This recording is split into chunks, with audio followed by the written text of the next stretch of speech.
Carnion bi v prvi vrsti seveda priporočila ljudem, ki se želijo naučiti tujega jezika in jim kot večini primanjkuje časa.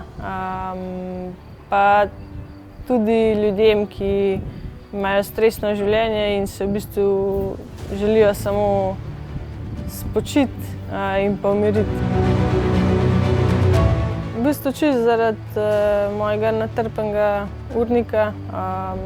Nemščino sem se učila že v osnovni šoli, potem pa zaradi obveznosti je nekako zmanjkalo časa in vedno mi je nekaj ostajalo, da moram še opraviti in si želim znati, tako da predvsem zaradi časa.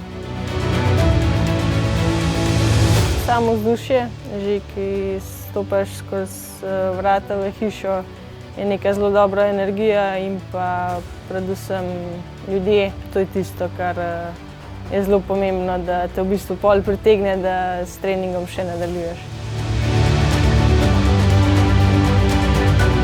Zelo, v bistvu po enem tednu, ko sem 2krat na dan delala ta zlati program, sem rekla, zdaj moram pa to malo probati in v bistvu že, ko sem gledala televizijo, nisem rabila podnapisov in nekako se je ta moj znanje še nadgradil in sem ga lahko tudi uporabila.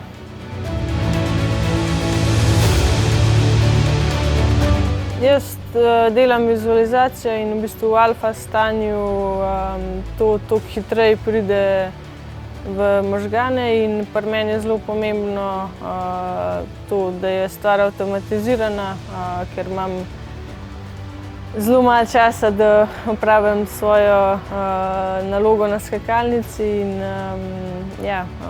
je pomembno, da se ti vse skupaj dobro vtisne v možgane in alfa stanje to pomaga. Nemščino bom najverjetneje prvič uporabila v kakšnem izmed intervjujev in bom namesto angleščine uporabila nemščino, kar je tudi nek moj cilj. Te metode so res uspešne in pa tudi fine.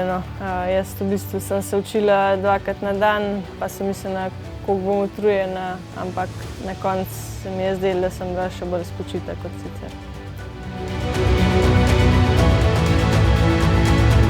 Med sezono mogoče še prej kot zdaj. Ne, pač med sezono so res eni taki dosti ustaljeni urniki, in tiste 2 dni smo vedno doma, tako da upam, da mi uspe se priti spočiti pa še kaj novega naučiti tudi med sezono.